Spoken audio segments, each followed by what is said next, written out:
Hello friends, कैसे आप। मैं हूं डॉक्टर हिमांशु आहूजा।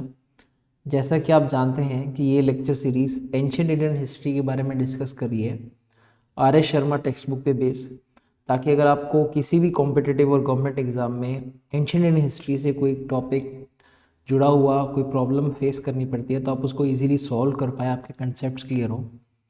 साथ ही मैं आपसे रिक्वेस्ट करूंगा कि जब आप ये वीडियो देख रहे हो तो कोशिश करें इस वीडियो को देखते हुए दौरान या उसके जस्ट बाद आप R S Sharma text book को साथ में ज़रूर पढ़ें, जिससे word to word content match करके आपको लाइफ लॉन्ग के लिए वो बुक क्लियर हो जाएगी। और इस टॉपिक की हम बात करें जो इस लेक्चर में डिस्कस करेंगे, तो हम डिस्कस कर रहे हैं अभी चालकोलिथिक कल्चर और ये फोर्थ पार्ट है उस वीडियो का। मैं उम्मीद करता हूँ पहले 3 पार्ट्स आप देख चुके हैं, और फिर भी अगर आपसे मिस हो गए हैं तो मैं चाहूँगा आप वो ज़रूर देखें, ताकि चालकोलिथिक कल्चर से जुड़ा आपके माइंड में कोई कन्फ्यूज़न ना रहे। इस लेक्चर की हम शुरुआत करेंगे कॉपर होड से। कॉपर होड्स, या हम कह सकते हैं occur coloured pottery face. Occur coloured pottery face, जिसको हम शॉर्ट में लिखते हैं OCP। तो करीब 80 कॉपर होड्स हमें मिलते हैं, जिसमें रिंग्स थे, सेल्ट्स थे, हैचेस थे, स्वॉर्ड्स थे, हार्पून्स थे, ह्यूमन लाइक फिगर्स थे। काफ़ी वाइड एरिया में, जो कि स्ट्रेच करता है वेस्ट बंगाल से लेके उड़ीसा तक ईस्ट में, गुजरात से लेके हरियाणा तक वेस्ट में, और आंध्र प्रदेश से लेके साउथ में यूपी तक नॉर्थ में। तो इतने वाइड एरिया में हमें करीब 80 कॉपर के होड्स मिलते हैं, जिसमें वाइड वैरायटी ऑफ कॉपर के आर्टिफैक्ट्स मिलते हैं। तो जो सबसे बड़ा होड हमें मिला है आज तक वो है कुनगेरिया MP के अंदर, जिसमें करीब 424 कॉपर के टूल्स और वेपन्स थे और 102 थिन सिल्वर ऑब्जेक्ट्स शेड्स की शीट्स थी। काफ़ी सारे जो कॉपर होड्स हैं वो कंसंट्रेटेड है गंगा, यमुना, दोआब में। दोआब क्या होता है? वैसे तो एक ज्योग्राफी की टर्म है। 2 रिवर्स के बीच का जो एरिया होता है उसको हम दोआब कहते हैं। तो मोस्टली हमें जो कॉपर होड मिलते हैं, सबसे ज़्यादा उसकी क्वांटिटी मिलती है गंगा, यमुना, दोआब के बीच में। बाकी जगह पूरे इंडिया में हमें कुछ कुछ ट्रेसेस मिलते हैं। और ये जो आर्टिफैक्ट्स मिले हैं ये अलग अलग पर्पसेस को सर्व करते थे। पर्पसेस से मेरा मतलब है उनका यूज़, जैसे कि वो सिर्फ फिशिंग, हंटिंग या फाइटिंग में ही यूज़ नहीं होते थे। उनका यूज़ होता था आर्टिसनल और एग्रीकल्चर पर्पस के लिए भी। खेती बाड़ी में भी वो यूज़ होता था, आर्टिजन पर्पस के लिए भी यूज़ होता था, और फिशिंग, हंटिंग, फाइटिंग तो उसका एक पर्पस था ही। साथ ही हम ये मान सकते हैं कि वो प्री सपोज करते हैं हाई टेक्नोलॉजिकल स्किल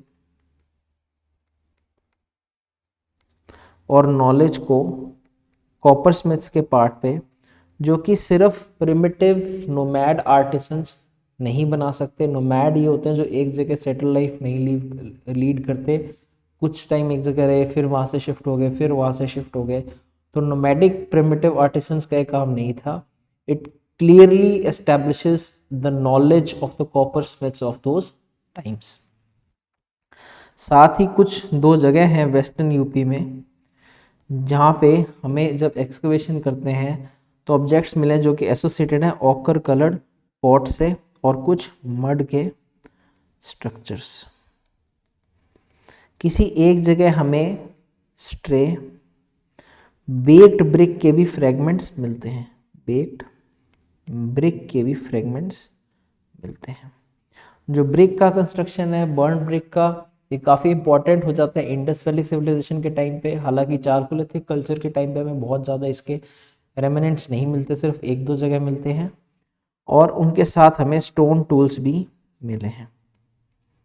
अब इन सब से सजेस्ट क्या होता है? इनसे ये सजेस्ट होता है कि जो लोग इम्प्लीमेंट्स यूज़ करते थे और कॉपर के होर्ड्स रखते थे, वो कुछ और टूल्स भी यूज़ करते थे एक सेटल्ड लाइफ लीड करने के लिए, सेटल्ड लाइफ लीड करने के लिए।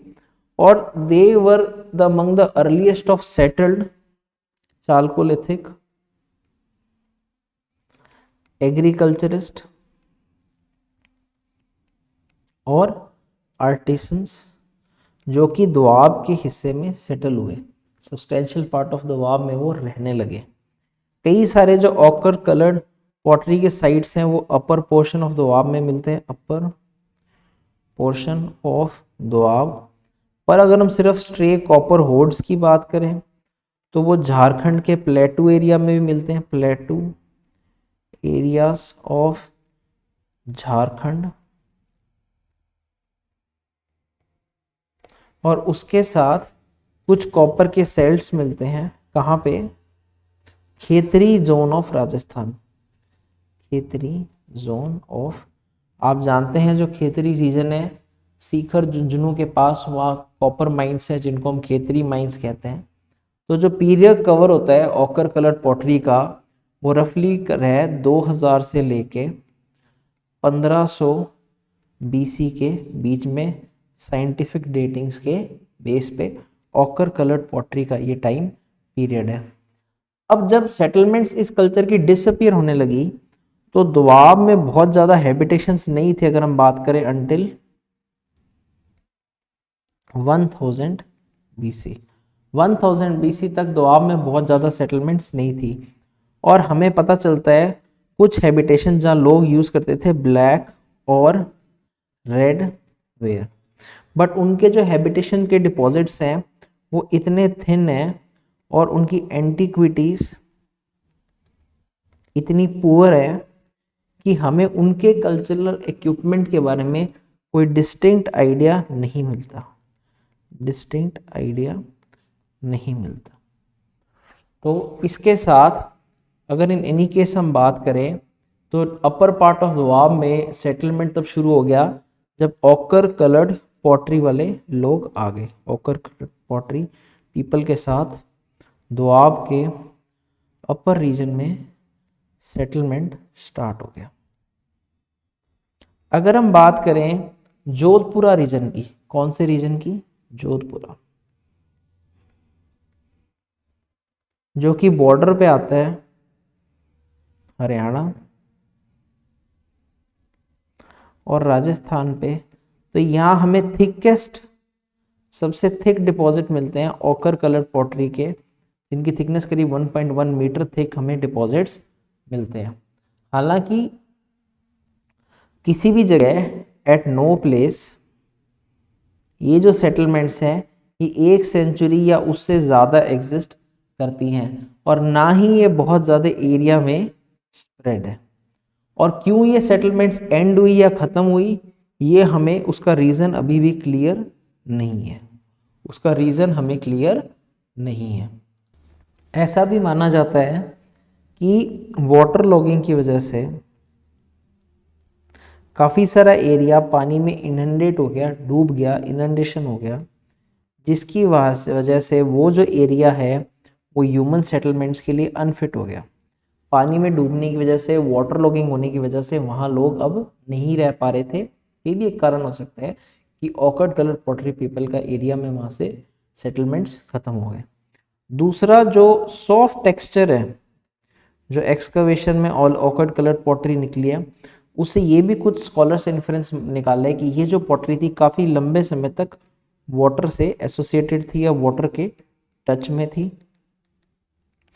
और ये जो ऑकर कलर्ड पॉटरी वाले लोग हैं इनको जूनियर कंटेम्प्रेरी माना जाता है, जूनियर कंटेम्प्रेरीज ऑफ हड़प्पन, क्योंकि इनका जो एरिया था वो हड़प्पन से काफ़ी दूर नहीं था, इसलिए ऐसा माना जाता है कोई गिव एंड टेक चलता था ऑकर कलर्ड पॉटरी वाले पीपल के बीच में और इंडस वैली सिविलाइजेशन या हड़प्पन्स के बीच में।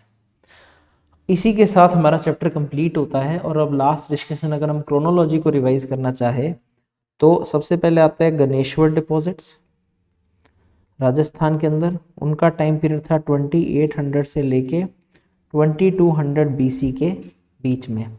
फिर आता है अहर के बारे में, चालकोलिथिक डिपॉजिट्स जो कि बनास वैली ऑफ राजस्थान में है, उसका आता है 2100 से लेके 1500 BC के बीच में। तीसरा आता है वाइड यूज हुआ जब ब्लैक और रेड वेयर का, ब्लैक एंड रेड वेयर का, ये आता है 2000 BC ऑनवर्ड्स। फिर आता है कयाथ चालकोलिथिक कल्चर जो कि था एमपी के अंदर, इसका टाइम पीरियड आता है 2000 से लेके 1800 BC के बीच में। फिर आता है ऑकर्ड कलर्ड पॉटरी जो हमने अभी डिस्कस किया, ये आता है 2000 से लेके 1500 BC के बीच में।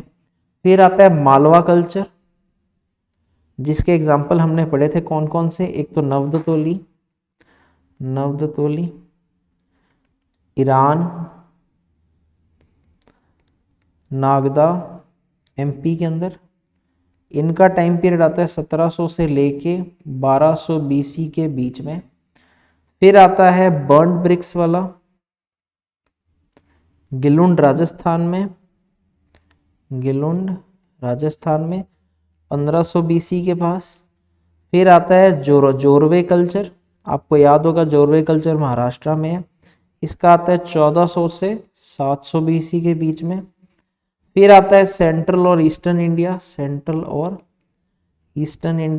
यहाँ पे 1200 BC के पास कई सारी चालकोलिथिक साइट्स मिलती हैं।